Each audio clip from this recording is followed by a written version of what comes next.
Capítulo 23. Iglesias cristianas en Estados Unidos. Primera parte. Católica romana, protestante episcopal, congregacionales, reformadas, bautistas, los amigos o cuáqueros. En la actualidad en Estados Unidos hay al menos 265 denominaciones religiosas con más de 325.000 iglesias. La membresía global de varias denominaciones es aproximadamente de 125 millones. De estas solo se pueden destacar las que parecen ser mayores e importantes y será de manera somera. La tomamos en el orden de su establecimiento en Estados Unidos. Como España, Portugal y Francia, naciones católico-romanas realizaron las primeras expediciones al Nuevo Mundo con el fin de descubrir, conquistar y colonizar la primera iglesia establecida en el continente occidental, tanto en América del Sur como América del Norte, fue la Iglesia Católica Romana. La historia de esa iglesia en América empieza en 1494, cuando Colón en su segundo viaje llevó consigo 12 sacerdotes para la conversión de las razas nativas. Donde quiera que iban los españoles para establecerse o para conquistar, los acompañaban sus clérigos, quienes establecían su sistema religioso. La primera iglesia de Estados Unidos se estableció, o las primeras iglesias en Estados Unidos se establecieron en San Agustín, Florida, en 1565 y en Santa Fe, Nuevo México, como en el año 1600. El método español era esclavizar a los nativos, obligarles a convertirse y forzarles a construir templos y monasterios semejantes a los de España. Algunos de sus antiguos edificios de misiones, estructuras sólidas ahora desmanteladas y desiertas, aún pueden verse en Texas y California. En el siglo XVIII, y como resultado de la ocupación de los españoles, la Iglesia Católica Romana dominaba por completo el territorio de Florida y California. Sin embargo, esta vasta extensión estaba escasamente poblada, pues los españoles, aunque muy buenos en la conquista, eran lentos para colonizar. Poco después del dominio español del sur, vino la ocupación francesa al norte, en el río San Lorenzo, en la Nueva Francia o Canadá. Quebec se estableció en 1608, Montreal en 1644 y por un tiempo los inmigrantes franceses fueron pocos. En 1663 la población francesa de Canadá solo contaba con 2.500 personas, pero poco después los colonizadores empezaron a venir con rapidez y el registro de nacimientos en América del Norte fue mucho más elevado que el de Francia, de manera que toda la región del río San Lorenzo, desde los grandes lagos hasta el océano Atlántico, pronto la poseyeron franceses católicos, en su mayoría analfabetos y mucho más sumisos a sus sacerdotes que sus compañeros católicos de Francia. En Canadá se hizo un gran esfuerzo por convertir a los indios a la fe católica y el mundo no tiene anales más heroicos y abnegados que los de los jesuitas en las colonias francesas. Sus métodos estaban en marcado contraste con los de Hispanoamérica. Ganaban la amistad de los indios por su amabilidad y su obra abnegada. A mediados del siglo XVIII, todo el territorio del Gran Noroeste, más allá de los montes Alleghenies, estaba bajo la influencia francesa. España gobernaba al sudoeste y sobre ambas posesiones la Iglesia Católica Romana era suprema, mientras que solo una estrecha franja de la costa del Atlántico era protestante bajo las colonias inglesas. Todo pronóstico para el futuro señalaría a los católicos como destinados a gobernar todo el continente. Sin embargo, la conquista británica del Canadá en 1759 y más tarde la adquisición de Luisiana y Texas a Estados Unidos alteró el equilibrio de poder en Norteamérica del catolicismo al protestantismo. Las colonias inglesas en la costa del Atlántico eran protestantes, excepto los colonizadores de Maryland en 1634, que eran católicos ingleses cuyo culto estaba prohibido en su propio país. Aún en el Nuevo Mundo podían obtener permiso constitucional para solo concediendo libertad a toda religión, y pronto, debido a que la mayoría de los colonos eran protestantes, el culto romano se prohibió, aunque después se volvió a permitir. No fue sino hasta 1790 que un obispo católico romano se consagró para Maryland, el primero en Estados Unidos. Para ese tiempo la población católica de en este país se calculaba en 50.000 personas. Alrededor de 1845, Estados Unidos comenzó a recibir una gran corriente de inmigrantes de Europa. Al principio eran en su mayoría católica, procedentes sobre todo de condados muy católicos de Irlanda. Más tarde, a estos se le agregaron 8 millones al sur de Alemania y aún más tarde muchos de Italia. Del aumento natural por nacimiento, por inmigración y por una cuidadosa supervisión sacerdotal, la Iglesia Católica Romana en Estados Unidos hizo grandes progresos hasta que ahora la población católica alcanza a unos 46 millones o alrededor de un tercio del número de comulgantes en todas las iglesias protestantes juntas. Como parte de la Iglesia Romana Mundial, los católicos estadounidenses están bajo el gobierno papal. La nación se divide en 110 diócesis, cada una tiene su obispo nombrado por el Papa, a quien el clero ofrece candidatos que pueden aceptarse o rechazarse. Las diócesis están unidas en 24 archidiócesis, cada una bajo un arzobispo, y sobre todas estas presiden 6 cardenales también nombrados por Roma. La Iglesia de Inglaterra fue la primera religión protestante establecida en Estados Unidos. En 1579, Sir Francis Drake ofreció un servicio religioso en California y en 1587 varios clérigos acompañaron la desafortunada expedición de Sir Walter Raleigh. La entrada permanente de la Iglesia inglesa fue en 1607 con la primera colonia inglesa en Jamestown, Virginia. La Iglesia de Inglaterra fue la única forma de adoración reconocida en el periodo primitivo de Virginia y otras colonias del sur. Cuando en 1664 Nueva York, colonizada por los holandeses, pasó a ser territorio inglés, se estableció la Iglesia de Inglaterra y pronto llegó a ser iglesia oficial de la colonia, aunque no se prohibían otras formas protestantes. En 1697 se constituyó la parroquia de la Trinidad de Nueva York y en 1695 la Iglesia de Cristo en Filadelfia. En su ordenación, a cada clérigo de esta iglesia se le exigía un juramento de lealtad a la corona británica y como resultado natural casi todos eran leales, llamados tories, en la guerra de independencia. Muchos de los clérigos episcopales evacuaron el país y al final de la guerra era difícil suplir las parroquias vacantes porque el requisito de lealtad a Gran Bretaña ya no podía efectuarse y por la misma razón no podían consagrarse obispos. En 1784 el reverendo Samuel Seabury de Connecticut recibió consagración de obispos escoceses que no requerían el juramento de lealtad. Y en 1787 el arzobispo de Canterbury consagró a los doctores William White y Samuel Provost, dando de esta manera a la Iglesia norteamericana la sucesión inglesa. La Iglesia en Estados Unidos adoptó el nombre oficial de la Iglesia Protestante Episcopal. Desde entonces el crecimiento de la Iglesia Episcopal ha sido rápido y constante. Cuenta ahora con una membresía de casi 3,5 millones. Reconoce 3 órdenes en el ministerio: obispos, sacerdotes y diáconos, y acepta la mayoría de los 39 artículos de la Iglesia de Inglaterra modificados para adaptarlos a la forma de gobierno americano. Su autoridad legislativa se confiere a una convención general que se reúne cada 3 años. Se trata de 2 cuerpos, una cámara de obispos y una cámara de delegados clérigos y laicos electos por convenciones en varias diócesis. Después de Virginia, con la Iglesia de Inglaterra, la siguiente región colonizada fue Nueva Inglaterra, empezando con los peregrinos que en diciembre de 1620 desembarcaron el buque Mayflower en Plymouth, en la bahía de Massachusetts.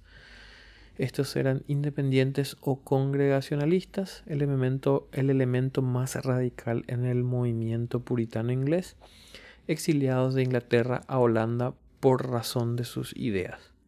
y ahora buscaban un hogar en las tierras despobladas del Nuevo Mundo. Antes de desembarcar en Plymouth, se organizaron como una verdadera democracia, con un gobernador y consejo electo por voto popular, aunque bajo bandera inglesa. Al principio no se separaron de la Iglesia de Inglaterra, sino que se consideraron como reformadores dentro del seno de la misma. De acuerdo con sus convicciones, cada iglesia local era absolutamente independiente de la autoridad exterior, formando su propia plataforma, llamando y ordenando a sus ministros y dirigiendo sus propios asuntos. Cualquier concilio o asociación de iglesias solo tenía una influencia moral sobre sus diversas sociedades, no una autoridad eclesiástica. Eran en efecto una teocracia y como tal todas las familias en la colonia pagaban contribuciones para el sostén de la iglesia, pero solo los miembros de la iglesia podían votar en las elecciones del municipio y la colonia. Poco a poco se abolieron las restricciones, pero no fue hasta 1818 en Connecticut y en 1833 en Massachusetts que la iglesia y el Estado se separaron absolutamente y el sostenimiento de la iglesia fue del todo voluntario. Las persecuciones de los puritanos por los gobernantes de la Iglesia de Inglaterra condujeron a multitudes a buscar refugio y libertad en Nueva Inglaterra, y las colonias en esa región se desarrollaron con más rapidez que en ninguna otra parte del siglo XVII. Se establecieron dos universidades, la de Harvard en Cambridge y la de Yale en New Haven, en ambas destinadas a ser más tarde grandes universidades. La educación general en Nueva Inglaterra estaba más avanzada que en las otras colonias. Como los presbiterianos y congregacionalistas surgieron también de la Iglesia de Inglaterra y ambos se desarrollaron calvinistas en sus credos, aceptando la confesión de Westminster, las relaciones de estos dos cuerpos eran amigables. Por mucho tiempo hubo un entendimiento tácito formalizado por un pacto mutuo en 1801 en que las iglesias presbiterianas no deberían extenderse a Nueva Inglaterra ni las iglesias congregacionalistas o congregacionales fuera de Nueva Inglaterra. Este pacto, sin embargo, lo abrogó una convención congregacionalista en 1852 y desde entonces el sistema congregacionalista ha hecho un rápido progreso por todo Estados Unidos, aunque menos en el sur que en ninguna otra parte. En 1931, la Iglesia Congregacional y la Iglesia Cristiana, Convención General, se fundieron para formar las iglesias cristianas congregacionales con alrededor de 2 millones de miembros. Nueva York fue el primer lugar que ocuparon los holandeses como un centro comercial en 1614. Al principio la colonia se llamó los Nuevos Países Bajos y la ciudad Nueva Ámsterdam. En 1628 se organizó la primera iglesia bajo el nombre de Iglesia Protestante Reformada Holandesa y durante la supremacía holandesa fue la iglesia oficial de la colonia. Las iglesias de este orden se establecieron en el norte de New Jersey y en ambos lados del río Hudson hasta Albany. Por más de 100 años los cultos se realizaron en el idioma holandés. En 1664 Gran Bretaña ocupó la colonia, le puso por nombre Nueva York y la Iglesia de Inglaterra se convirtió en la religión del Estado. Sin embargo, los ciudadanos de descendencia holandesa siguieron firmes en su propia iglesia y sus grandes propiedades aumentaron en valor con el desarrollo de la ciudad. En 1867 se omitió la palabra holandesa de su título oficial, la cual llegó a ser la Iglesia Reformada de América.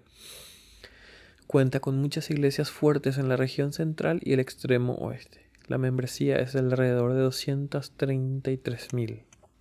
A principios del siglo XVIII se trajo al país otra iglesia reformada de origen alemán que lleva el nombre de Iglesia Reformada en Estados Unidos. Popularmente a la primera iglesia se le conoce como la Iglesia Reformada Holandesa, a la otra como Iglesia Reformada Alemana. Una tercera iglesia del mismo orden es la Iglesia Cristiana Reformada que surgió de la Iglesia del Estado en Holanda en 1835 y una cuarta es la verdadera iglesia reformada. Se han hecho esfuerzos para unir estas 4 iglesias reformadas en un cuerpo organizado, pero hasta ahora no se han tenido resultados. Todas estas iglesias reformadas adhieren al sistema de doctrina calvinista, enseñan el catecismo de Heidelberg y se organizan bajo el mismo plan parecido al presbiteriano, pero con diferentes nombres de sus cuerpos eclesiásticos. La junta gobernante en la iglesia local es el consistorio. Los consistorios vecinos forman un consejo. Los consejos de un distrito están unidos en un sínodo particular y estos en un sínodo general. Una de las mayores y más ampliamente esparcidas de las iglesias cristianas en Norteamérica es el Grupo Bautista, que asciende en sus 10 mayores denominaciones a mucho más de 20 millones de miembros. Sus principales distintivos son: 1. El bautismo debe impartirse solo a quienes profesan su fe en Cristo y por consiguiente no deben bautizarse niños. 2. La única forma bíblica de bautismo es por inmersión del cuerpo en agua, no por aspersión ni rociamiento. Son congregacionales en su sistema. Cada iglesia local es absolutamente independiente de toda jurisdicción externa, fija sus propias normas para los miembros y establece sus propias reglas. No tienen una confesión de fe general ni ningún catecismo para instruir a los jóvenes en sus principios. Y sin embargo no hay otra iglesia en el país más unida en espíritu, más activa y emprendedora en sus labores y más leal en sus principios que las iglesias bautistas. Los bautistas surgieron poco después del comienzo de la Reforma en Suiza en 1623 y se esparcieron rápidamente en el norte de Alemania y Holanda. Al principio se les llamó anabaptistas porque volvían a bautizar a los que ya se habían bautizado en la infancia. En sus inicios en Inglaterra estaban unidos con los independientes o congregacionales y poco a poco llegaron a ser cuerpos separados. Es más, la iglesia en Bedford, de la cual John Bunyan fue pastor alrededor de 1660 y que aún existe, se sigue considerando bautista y congregacional. En Norteamérica comenzaron con Roger Williams, un clérigo de la iglesia de Inglaterra, quien fue a Nueva Inglaterra y lo expulsaron en Massachusetts porque se negó a aceptar reglas y opiniones congregacionales. En 1644 obtuvo la jurisdicción de la colonia Rhode Island. Allí se permitían todas las formas de adoración religiosa y se acogían a los partidarios de muchos credos que perseguían en otras partes. De Rhode Island, los bautistas se esparcieron extensa y rápidamente por todas partes en el continente. Sus iglesias locales están organizadas en asociaciones y estas en convenciones de estado y nacionales, pero son solo consejeras y no mandatarias. De las 28 denominaciones bautistas en Estados Unidos, las 3 mayores son las bautistas regulares norte y sur y las de bautistas negros. La división entre bautistas del norte y el sur se debió a revolución por el problema de la esclavitud, reconocida en el sur pero puestos en el norte. Aunque aún separados, ambas asociaciones mantienen relaciones fraternales. Como recordará, en 1792 los bautistas en Inglaterra formaron la primera sociedad misionera moderna y enviaron a William Carey a la India. La adopción de los principios bautistas por Adoniram Hudson y Lutero Rice rumbo a Birmania condujo a la organización de la Convención General Misionera Bautista en 1814 y desde entonces los bautistas han estado a la vanguardia en el esfuerzo misionero y en el éxito. De todos los movimientos surgidos de la Gran Reforma, el que más se alejó del prelado y del gobierno de la Iglesia fue el de los amigos comúnmente llamados cuáqueros. Esta sociedad, pues nunca ha tomado el nombre de Iglesia, surgió de la enseñanza de George Fox. en Inglaterra, empezando alrededor del año 1647. Fox se oponía a las formas exteriores de la iglesia, el ritual y la organización eclesiástica. Enseñaba que el bautismo y la comunión debían ser espirituales y no formales, que el cuerpo de creyentes no debía tener sacerdote ni ministros con salario, sino que cualquier adorador debía hablar según la inspiración del Espíritu de Dios, quien es la luz interior y guía de todos los verdaderos creyentes, y que en los dones del Espíritu y gobierno de la sociedad, los hombres y las mujeres debían tener los mismos privilegios. Sus seguidores al principio se autodenominaban hijos de la luz, pero más tarde la sociedad de los amigos. No se sabe con seguridad cómo se les aplicó el nombre de cuáqueros, pero se generalizó y no desagrada a los miembros de la sociedad. Las enseñanzas de George Fox las aceptaron multitudes que no simpatizaban con el espíritu dogmático e intolerante manifestado en ese tiempo por la Iglesia de Inglaterra. El grado de su influencia se demuestra en que encarcelaron cerca de 15.000 cuáqueros, transportaron y vendieron como esclavos a 200 y muchos murieron como mártires de su fe, ya bien por la violencia de la multitud o en las prisiones. Algunos buscaron refugio en Nueva Inglaterra, pero al llevar su testimonio encontraron a los puritanos no menos perseguidores que los anglicanos. Al menos ejecutaron 4 cuáqueros, entre estos una mujer en Boston. Los amigos encontraron un puerto seguro en Rhode Island, donde todas las formas de fe y adoración eran libres. Formaron colonias en New Jersey, Maryland y Virginia.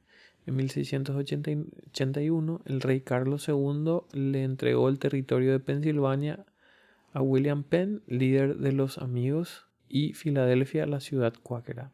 Se fundó en 1682. Durante 70 años, los gobernantes de esa colonia fueron descendientes de William Penn. A mediados del siglo XVIII, Benjamin Franklin dijo que la colonia era una tercera parte cuáquera, una tercera parte alemana y una tercera parte mezcla. La persecución activa cesó en Inglaterra y en Estados Unidos después de la Revolución de 1688, y los cuáqueros dieron su testimonio y formaron sociedades en muchas de las colonias. Aunque su organización era sencilla, su disciplina era estricta. En todas las colonias existía la esclavitud, pero entre los amigos estaba prohibida y estos testificaban con rudeza en contra de la misma. Incluso también lo hacían en las plantaciones del sur. Estaban muy interesados en el trabajo por la cristianización y la civilización de los indios americanos, en visitar y ayudar a los presos en las miserables cárceles de aquellos tiempos y en otras actividades filantrópicas. Diversas formas de servicio social que ahora son prominentes las iniciaron y sostuvieron los cuáqueros mucho antes que otros las consideraran como obra legítima de la Iglesia. La estricta disciplina, sobre todo la excomunión de miembros que se casaban fuera de la sociedad, el firme testimonio en contra de la esclavitud y otros males, y la negación a tomar las armas en la guerra, que siempre ha sido uno de sus principios, causó un descenso en el número de cuáqueros durante el siglo XVIII. Sin embargo, un golpe mayor fue una disensión sobre las doctrinas predicadas por Elias Hicks, que reclamaba ser unitario, no reconociendo a Cristo como Dios. Y en 1827 hubo una separación entre los ortodoxos y los amigos hicksitas, aunque el nombre hicksita nunca lo sancionó esa rama. De estos cuerpos, los amigos ortodoxos, como se llaman, tienen la mayoría de los miembros. Sus doctrinas están de acuerdo con las iglesias conocidas como evangélicas, con especial énfasis en la enseñanza personal e inmediata del Espíritu Santo al individuo, a menudo conocido como la luz interior. Su organización actual es completamente democrática. Cada persona de padres cuáqueros es un miembro junto con los que se admiten por su petición. A todos se les concede el derecho de tomar parte en los negocios de la asamblea en cualquier reunión de la que son miembros. La sociedad está organizada en una serie de juntas mensuales para los negocios ejecutivos, sujetos a revisión por las juntas trimestrales y anuales. Las últimas corresponden a las conferencias o sínodos en las iglesias. En Estados Unidos y Canadá hay 14 juntas anuales que abarcan casi todas las partes del país, pero las más pujantes están en la región central del oeste. Los hixitas tienen 7 reuniones anuales abarcando los estados del norte y extendiéndose hacia el oeste hasta Illinois. Otras sociedades menores se conocen como Wilburitas y la rama primitiva. Prácticamente todas las congregaciones ortodoxas en América, aparte de las que pertenecen a la Junta Anual de Filadelfia, tienen un ministro con salario y una orden de servicio regular parecido a la de los metodistas, bautistas o presbiterianos, aunque menos formalistas.